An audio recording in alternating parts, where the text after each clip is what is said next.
Good evening and welcome to Crossroads. Wars in space, they sound like science fiction, but for the military, space is regarded as the ultimate high ground. It's where the eyes and ears of the military are located. Satellites that run the GPS systems, command and control systems, weapons targeting, navigation. The devices that enable the special capabilities that put America leagues ahead of its adversaries. And America's adversaries have come to understand this. They see satellites and space-based systems as being the Achilles heel of the U.S. military. Now, not only have they been aggressively building weapons to target these systems, they've been actively attacking them as we speak. It's happening daily. A war is quietly developing in space. And recently, the United States put in place a new military unit to help fight and defend itself in this war. Now, you might have seen this strange logo that's making rounds around the internet. Space Force activated its first targeting unit. It's the 75th Intelligence, Surveillance, and Reconnaissance Squadron. Its logo shows the Grim Reaper. It's one eye showing it that glows with light. Its nose is shaped like the Space Force emblem.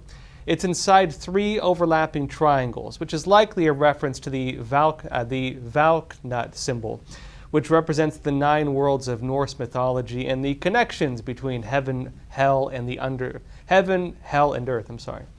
Now, the background has blue scales like a dragon, and while it's not clear if this is the intention, direct energy weapons, such as lasers, for example, they tend to be compared by the military to dragon fire.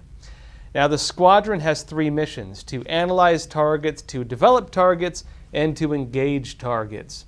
A release publicly states that these targets can be satellites, they can also be ground stations, or they can even be signals communicating data between the two. Lieutenant Colonel Travis Anderson, head of the new unit, said this: "Space forces are space capabilities used by a country to facilitate their joint warfighting counter-space forces, also called space attack forces, are space capabilities designed to deny the United States the ability to use our satellite systems during conflict." Now, the new unit is going to be fighting back. The release notes as well that part of this will include both space and electromagnetic warfare. And this is important because when it comes to the next generation of warfare, 2 types of weapons are often discussed. One of them is sonic weapons. These are the weapons that operate on the spectrum of sound. The other is electromagnetic weapons.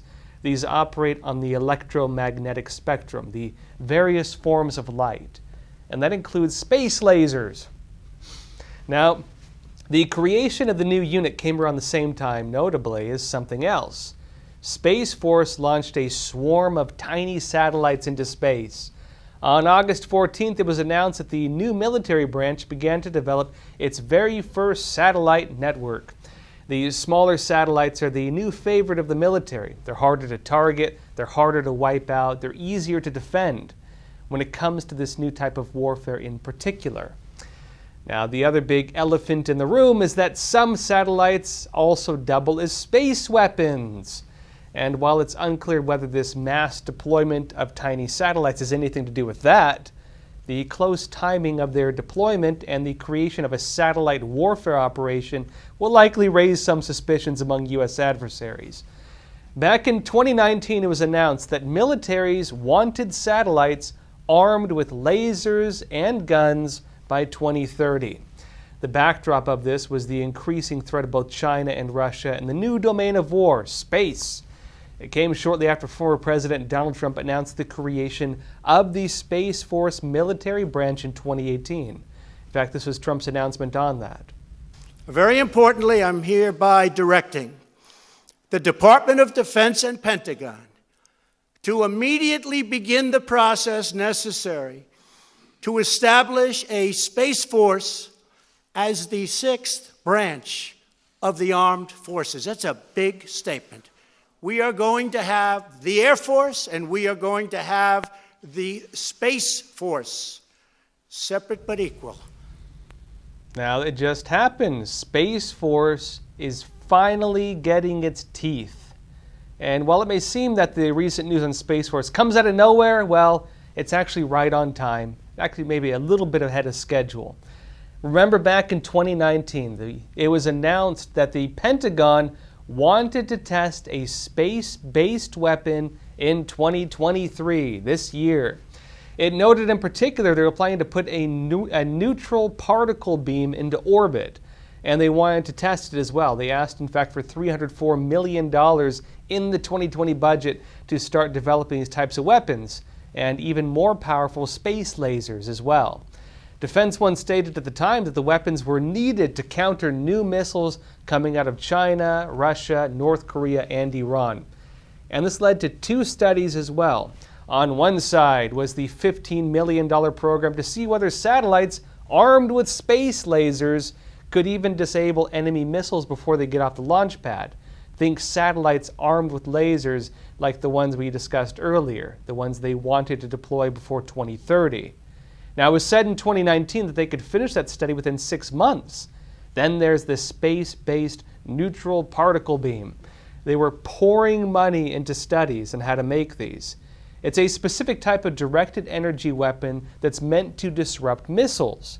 It shoots subatomic particles and launches these nearly at the speed of light. That's one step below lasers, which fire photons at light speed. But even at that time in 2019, they were saying with relative confidence that soon a weapon like this would be deployable. Now, of course, they've been developing weapons like these for a while now.